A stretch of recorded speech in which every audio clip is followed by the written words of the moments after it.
আসসালামু আলাইকুম। সুপ্রিয় শিক্ষার্থীবৃন্দ, সম্মানিত ভিউয়ার্স, আশা করি সবাই ভালো আছো। আজকের ক্লাসের মধ্যে আমরা ফিউচার টেন্স সম্পর্কে ডিসকাস করব। গত দুইটা ক্লাসের মধ্যে আমরা প্রেজেন্ট টেন্সের সম্পর্কে ডিসকাস করলাম, তারপরের ক্লাসের মধ্যে আমরা পাস্ট টেন্স সম্পর্কে ডিসকাস করলাম। আজকের ক্লাসের মধ্যে future indefinite, future continuous, future perfect continuous structure এবং এক্সাম্পল কীভাবে হয় আমরা আজকের ক্লাসের মধ্যে জানবো, ঠিক আছে? তো গত ক্লাসে যারা মিস করছো আজকে আমি জাস্ট রিকল করতেছি, ঠিক আছে? প্রেজেন্ট টেন্স কাকে বলে? প্রেজেন্ট টেন্স মানে বর্তমান সময়ে কোনো কাজ হওয়া বোঝালে তাকে কি বলে? প্রেজেন্ট টেন্স বলে। পাস্ট টেন্স মানে অতীতে কোনো কাজ হয়েছিল বোঝালে সেটাকে পাস্ট টেন্স বলে, ঠিক আছে? প্রেজেন্ট টেন্সকে আবার চারভাবে ভাগ করা হয়েছে: present indefinite, present continuous, present perfect continuous, ঠিক আছে? তো প্রেজেন্ট ইনডিফিনিট টেন্সের স্ট্রাকচার হচ্ছে সাবজেক্ট প্লাস ভার্বের প্রেজেন্ট ফর্ম প্লাস অবজেক্ট, যেমন ধরো আই ইট রাইট এটি। আর প্রেজেন্ট কন্টিনিউয়াস টেন্সের স্ট্রাকচার হচ্ছে subject plus helping am is are মূল ভার্বের সাথে আইএনজি প্লাস অবজেক্ট, ঠিক আছে? যেমন I am eating rice, subject হচ্ছে আই, এম হচ্ছে হেল্পিং ভার্ব, ইট এর সাথে আইএনজি। অর্থাৎ প্রেজেন্ট কন্টিনিউয়াস টেন্সের মধ্যে মানে যে কোনো একটা কন্টিনিউয়াসের মধ্যে মূল ভার্বের সাথে আইএনজি লাগাইতে হয়, ঠিক আছে? এম ইটিং রাইস, তারপর রাইস হচ্ছে অবজেক্ট। তারপরে সেম উই প্লে ক্রিকেট, যেমন ধরো we are playing cricket, we এর সাথে আর কেন হয়েছে? উইটা হচ্ছে সাবজেক্ট হিসেবে প্লুরাল নাম্বার, ঠিক আছে? উই আর প্লেইং ক্রিকেট, ওকে। তারপরে present perfect tense subject plus helping verb হিসেবে হ্যাভ অথবা হ্যাজ প্লাস মূল ভার্বের পার্সন ফর্ম প্লাস অবজেক্ট, যেমন আই হ্যাভ ইটেন রাইস অথবা উই হ্যাভ প্লেড ব্যাডমিন্টন অথবা ক্রিকেট। হ্যাভ বিন অথবা হ্যাজ বিন মূল ভার্বের আইএনজি প্লাস অবজেক্ট, ঠিক আছে? I have been eating rice, আমাদের এক্সটেন্ড ফর 10 মিনিটস, আমি 10 মিনিট যাবত ভাত খাইতেছি। অথবা we have been playing cricket since 2 PM, আমরা বিকাল 2টা নাগাদ 2টা যাবত ক্রিকেট খেলতেছি, ঠিক আছে? তো এইরকম আর কি। প্রেজেন্ট টেন্সের সাথে গেল পাস্ট টেন্সে সেম পাস্ট ইনডিফিনিট টেন্সের স্ট্রাকচার হচ্ছে সাবজেক্ট প্লাস মূল ভার্বের পাস্ট ফর্ম প্লাস অবজেক্ট, যেমন আই এইট রাইস, আমি ভাত খেয়েছিলাম। পাস্ট কন্টিনিউয়াস স্ট্রাকচার হচ্ছে সাবজেক্ট প্লাস ওয়াজ অথবা ওয়ার প্লাস মূল ভার্বের সাথে আইএনজি প্লাস অবজেক্ট, যেমন ধরো আই ওয়াজ প্লেইং ক্রিকেট অথবা আই ওয়াজ ইটিং রাইস, আমি ভাত খেয়েছিলাম অথবা আমি খেলতেছিলাম, ঠিক আছে? পাস্ট কন্টিনিউয়াস গেল, তারপরে কি past perfect, subject plus had helping verb হিসেবে শুধুমাত্র হেড প্লাস মূল ভার্বের past participle form plus object, ঠিক আছে? যেমন ধরো আই হ্যাড ইটেন রাইস, আমি ভাত খেয়েছি, ঠিক আছে? এটা পুরা গঠিত, অতীতে কোনো কাজ পুরা গঠিত হওয়া বোঝালে সেটা কি বলে? পাস্ট পারফেক্ট টেন্স বলে, ঠিক আছে? তারপরে পাস্ট পারফেক্ট কন্টিনিউয়াস স্ট্রাকচার হচ্ছে subject plus had been plus মূল ভার্বের সাথে আইএনজি প্লাস অবজেক্ট, যেমন ধরো I had been eating rice অথবা I had been playing cricket, ঠিক আছে? এই হচ্ছে আমাদের গত দুইটা ক্লাসের সামারি আজকে বললাম, ঠিক আছে? এখন আমরা আজকে মেইন আমাদের ক্লাসের আলোচ্য বিষয় হচ্ছে ফিউচার ইনডিফিনিট টেন্স সম্পর্কে আলোচনা করা, ঠিক আছে? ফিউচার ইনডিফিনিট টেন্স এর স্ট্রাকচার হচ্ছে, প্রথমে আমি লিখলাম সাবজেক্ট, ফিউচার টেন্স মানে কি? ভবিষ্যৎ, সাবজেক্ট প্লাস হেল্পিং ভার্ব হিসেবে শেল অথবা উইল প্লাস মূল ভার্বের প্রেজেন্ট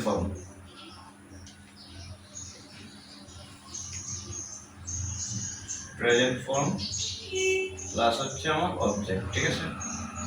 যেমন ধরো এখানে আমি লিখলাম আই এর সাথে উইল লিখব, আই উইল ইট রাইস, ঠিক আছে? মানে কি? আমি ভাত খাবো, ঠিক আছে? তারপরে মনে করো উইল প্লে ব্যাডমিন্টন, এর মানে কি? আমরা ব্যাডমিন্টন খেলবো, ঠিক আছে? এটা গেল আমাদের ফিউচার ইনডিফিনিট টেন্সের স্ট্রাকচার। তারপরে কোন টেন্স? আমাদের ফিউচার কন্টিনিউয়াস, ঠিক আছে? ফিউচার কন্টিনিউয়াস মানে কি?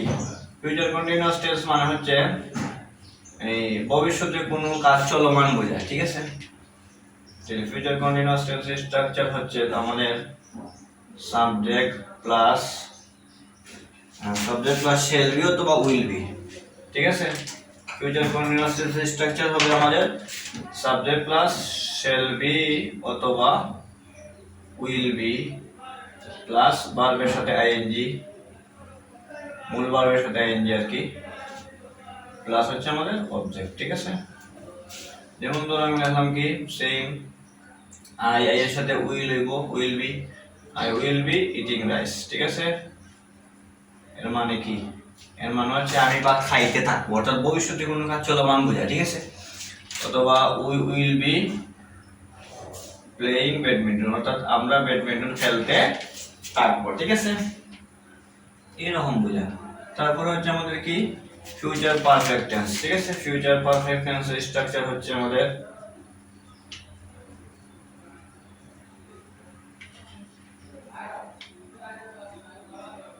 সাবজেক্ট প্লাস শ্যাল হ্যাভ অথবা উইল হ্যাভ, শ্যাল হ্যাভ অথবা কি বলছি উইল হ্যাভ, প্লাস হচ্ছে মূলবারের পাস্ট পার্টিসিপল ফর্ম বা B3 যেটাকে বলে আমরা B1 B2 B3 মানে হচ্ছে এটা আমরা ইট এইট ইটেন, ইট হচ্ছে প্রেজেন্ট ফর্ম, এইট হচ্ছে পাস্ট ফর্ম, ইটেন হচ্ছে পাস্ট পার্টিসিপল অর্থাৎ ইটেন হচ্ছে B3 ঠিক আছে।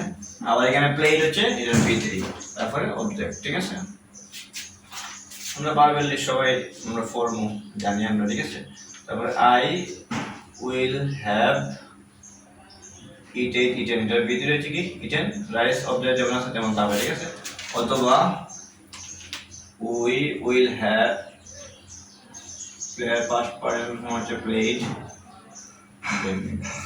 শেষ ঠিক আছে। তারপরে কি আমাদের কোন tense present perfect continuous, future perfect continuous tense. এর স্ট্রাকচার হচ্ছে আমাদের subject plus shall have been অথবা will have been, shall have been অথবা উইল হ্যাভ বিন, প্লাস হচ্ছে আমাদের মূল ভার্বের সাথে আইএনজি, সাথে আইএনজি, প্লাস হচ্ছে আমাদের অবজেক্ট ঠিক আছে। যেমন আই উইল হ্যাভ বিন